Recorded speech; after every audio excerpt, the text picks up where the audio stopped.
What's up guys, Nyph here, and we are officially 100 days into Neverness to Everness's release. Today I wanted to talk to you guys a little bit about my experience with my first 100 days in Neverness to Everness, what my experience has been like, and a little bit of an account review to show you how far you could get when you don't spend...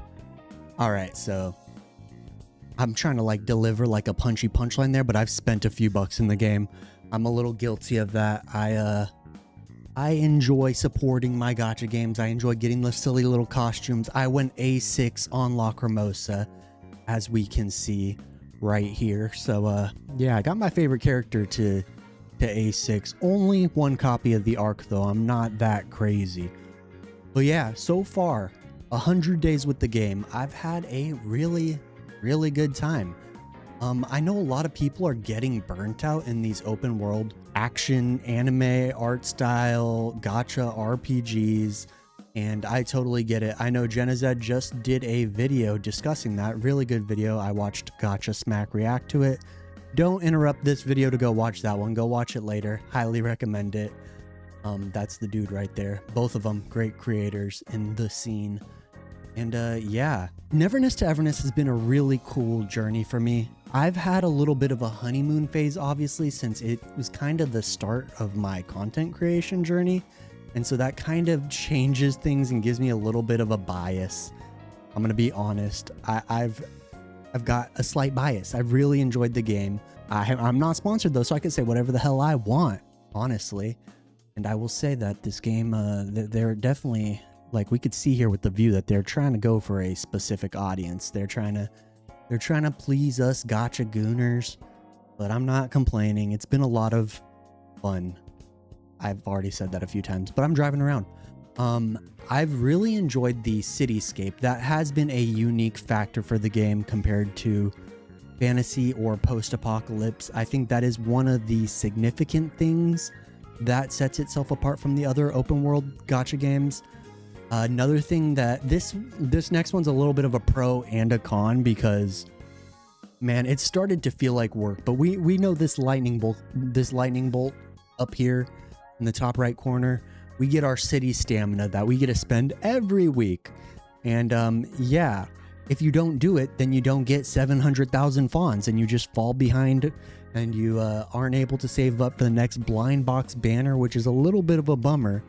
But while it is cool to have these little hobbies that we're able to go through, we've got the deliveries, we've got the races, the cafe, we've got taxi driving, fishing. I'm a big fisher myself. We've got Rock Band / Guitar Hero, Tetris, which I think I've touched once, Fight Club, which I'm never touching again. We've got Mahjong, Little Sparrow, which again I haven't touched. I'm more of a fisher. I do some occasional deliveries and I AFK owner selection if I don't want to do anything and I just need to spend my stamina on my phone. But yeah, these little mini games are neat. It's a fun option to have, to be able to go in there and do these little things. It can be fun until it starts to feel like work and you stress that you haven't spent your stamina, so you have to go and spend your stamina, otherwise you fall behind like we said before, and that's not fun. I don't want my games to feel like jobs. I mean, I personally wouldn't mind if a game felt like a job because I'm currently pursuing this YouTube thing full-time. Great segue. If you're here and you're not subscribed, please subscribe. Join me on this journey. My goal right now is to hit 10,000 subscribers by Anime Expo next year. And if we hit 10,000 subscribers by the end of this year, I will get a gacha game themed tattoo. So there's a little incentive to join me on this journey. I'm going full-time. I'm going to be streaming probably 3 days a week, starting in a couple weeks once my daughter gets into school. I'm retired from the Air Force. I'm ready to give this thing a real try.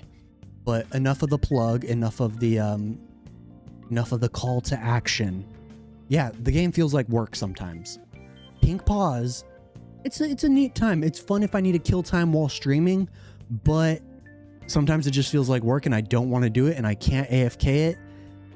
When it comes to grinding, I don't know that that's what I necessarily want to be doing, unless if it's the ability to grind like account progression, which fawns there's like things that you want to get with fawns, but it's not account progression. Oh, drift a little bit there. It's not the same thing as grinding for gear in Diablo or trying to grind your skill to beat a higher difficulty boss. When bosses in gacha games are just HP sponges that you want to get the best possible gear in order to beat the HP sponge as well as possible and as fast as possible, like that's what it is. When it comes to these gacha games, for me, I'm a little bit of a casual here. Like, I enjoy the story. I enjoy an anime aesthetic. I enjoy collecting these characters and building them. It would be nice if I could farm some more gear and not be dependent on stamina or whatever, but that's the system that they've built. That they know what makes them money. Obviously, the preference would be to not have to have this FOMO system of a gacha in order to get these cool design characters, but that's what they have to do in order to make their money. And I know that there's that Dragon Sword game that recently went buy to play, which is cool. I would be interested in seeing how that does. And there are plenty of fantastic non-gacha anime games that are JRPGs. The Trails series is incredible. Persona is amazing.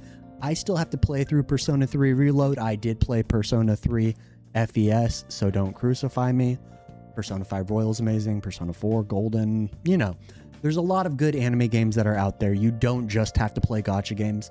But there's something about gacha games that just appeals to us, whether it be free to play and you're 16 without a job and don't have an option to just buy whatever game you want. You're not retired at 30 like I am. It's nice to have a free to play option. And I know that there's a huge mobile market, and that's why the games are kind of simple and can be played mobily. Yeah, I think that's a word. But I'm rambling on there with the gacha and the FOMO and all that. The character designs in this game have been awesome. If I take a look at my characters, I've got quite a few, obviously. Lacrimosa is my favorite, but Shinku... So Lacrimosa's best girl. Shinku is the best waifu so far. Hattori is a standout. I really like Aroy's personality. Aether, Jiwan, excellent standard banner characters. Nanali, she's a 1.0 launch character. She's cute though. She's alright. And then Cheese, it's awesome. We got to progress through the city progression and unlock this character. Speaking of which, for city progression, I'm almost done. Security's cute. Daffodil's badass. Esper Zero in the Porsche skin? Bruh. Haniel is one of the cutest, most energetic little knuckleheads. Love Haniel. I need to get a copy of her shirt for myself. It's kind of swag, kind of drip. Then we got all of our A ranks. They're all cool. I have every character, barring Chaos. I don't know if barring's the right word. I don't have Chaos. I'm not pulling for Chaos. It is what it is. I've got every limited character's arc. Again, I am not free to play. I have spent money in the game. I've done giveaways and stuff. Like, I like spending money in games that I love, so it is what it is. It's what I've done. I currently have 9,000 Rift Crystals, or 3,000 Rift Crystals, 9,000 Annulith, 5 dice. I'm chilling. My kind of thing with the spending, I like to support the no 50-50. I think it's really cool. I want to get all the characters that I want to get. I'm an A6 Alfred next because she's the baddest of the bad. But yeah, in terms of the gacha, no 50-50 has been amazing. Everything that I've seen, it feels like people have gotten everything that they wanted. I've got freaking 60, damn near 60 pools in the rebate currency, which is crazy. Don't judge me. Don't judge me. The costumes have been awesome. We gained the ability to monetize the game with costumes versus having a 50-50 and making us spend more and more. I want to see more of this. I pray that these other big gacha games, which I plan on catching up on, I'm going to catch up on HSR, Zenless, Wuwa, maybe Arknights, eventually Genshin. Genshin's going to be a whole journey. They're the ones that started this whole gacha craze. But I want to see them follow suit. I want no 50-50, and I want a metric shite ton of costumes. I'd really like to see that. I've got 4 plus costumes. I've got all the good stuff. I dig it. I didn't know that Shinku, you could color her stuff. That's dope. I mean, it costs funds or money, but that's really cool. They're giving a lot of cosmetic options. I really like that. I really like the vehicles. I don't mind the blind box system because you're able to earn currency. Don't fall into FOMO. Math out whether or not you're able to get what you can get. I got the Porsche. I love the Porsche. I got the weird Tron bike, even though I didn't want it initially. I was sold on it and it looked fun and I got it. So it is what it is. But as I was saying before, I play gacha games for the characters and the story. And talking about the story a little bit, we are still early on in the game. We are about to reach 1.3. Very exciting. If you're watching this on the day that it releases, we will have the 1.3 live stream reaction up the following day as soon as possible. So hopefully you can wake up and watch it while you have your morning coffee. Think of me like Saturday morning cartoons, please. Yeah, come watch and hang out with me. I won't be there, but I respond to every comment. The story's been okay. The 1.0 launch story did a lot in terms of world building. I thought that it was neat. The Tageto storyline, while he was kind of annoying sometimes, you can mute him now, which is great. But it was really allowing you to get on the ground, explore, trying to figure out what the world is about. And so it makes sense what it's for. You could jump out of your bike in the sky. That was dope. Sorry. It makes sense why they had Tageto's story in there. Felt like it should have been a side quest when we had awesome side quests, like the band quest was fun, Lacrimosa's little quest was fun, and did some world building. Lacrimosa's quest introduced the meme Discord, or not Discords, I'm getting mixed up with Wuwa. The meme anomalies or whatever, which they're anomalies that are created based on like, not online memes, but like the overall attention of society or whatever. I don't know. Those were cool. The Moonlight Pawn Shop was a side quest that felt like it should have been a main story quest. The opening, the first quest after the tutorial was pretty neat. The little photography studio. These felt like world building, getting us into the flow of things, some Gintama-esque side jobs. I thought that they were fine.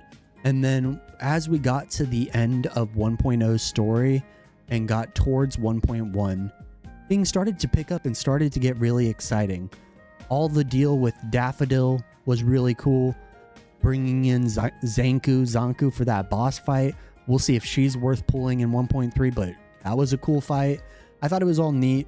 Nothing amazing. It's no Witcher 3. It's no Game of Thrones. It's no Trails in the Sky through all of that game series. Incredible game series. Highly recommend. But for a gacha game, it's a fun story. It's a fun little romp through town. I wouldn't rank it as my favorite. I love it, but it was just a good time and it was fine. But I feel like it started to pick up and it is slowed down a little bit with 999 Nights. 999 Nights. Ooh, this is beautiful. The game's beautiful. It just is. 999 Nights was an experience. It was cool. It was fun. It's neat that we have like an ARPG mode in our gacha game. That's neat. The gearing and everything. I hope they do more with it. It's cool. It's innovative, different, much like having cars and all of this stuff in a cityscape. It's neat. It was a bit disappointing to kind of skip the next chapter in the story, and now we're going to go back to it in 1.3. But I'm happy that they chose to do so. It shows me that they're wanting to invest the time to make sure that we are getting the best product possible. So while 1.2 may have felt a little bit like filler, it feels like in this coming chapter, hopefully we get an even more solid and like more polished story going into 1.3. I look forward to that. I have high hopes for it, and I'm curious what you guys think. Let me know down in the comments below what your experience has been with the story specifically. I would love to know. I am a Neverness to Everness creator. This game got me into creation. Obviously, I've touched YouTube in the past, but this is the first time I've really given it some effort and I've enjoyed it. Yeah, that is pretty much all I've really got to say. I don't know what I would do in terms of account review. Like, I've got all the characters except for Chaos. I've got all of their arcs. I've got this really cool console piece on Shinku here, if I could view it for you guys. It's Cosmos damage with crit rate, crit damage, attack percent, and flat attack. That's pretty badass. I'm still searching for one for my Lacrimosa. This purple right here's got to do, it's got damage percent, crit damage, break intensity, and chaos damage bonus, but it's a purple and I want to upgrade it, but I haven't been able to. Still need to build up my side characters, like Esper Zero's fallen behind. Aether literally doesn't have anything equipped. She's just a charge bot for Shinku. I should probably handle that. But I've been having a blast with the game. I've logged in every day. I haven't missed a single login, and I haven't really missed anything. I think I might have missed like one Beyond the Rails while I was at Anime Expo. It was a little bit tough to clear while I was on mobile, so wasn't able to do that. But I'm not going to hold you guys hostage for too much longer. I hope that you made it through this video. If you did, comment down below, of course, what you thought about the story. But if you made it this far, I want you to include your favorite animal hidden somewhere in your comment. I'm just engagement baiting. Drop a like if you enjoyed the video. Subscribe if you enjoyed hanging out with me and you want to see future gacha game content. In the next couple weeks, I'm going to start catching up on every other major gacha game. And I'm going to be taking this thing really seriously and trying to put full-time effort into it. My name is Nyph. I had a great time yapping to you guys for the last 15 minutes. There's a leak in my ceiling that I have to go handle after this. So, hope to see you in my next video. Peace.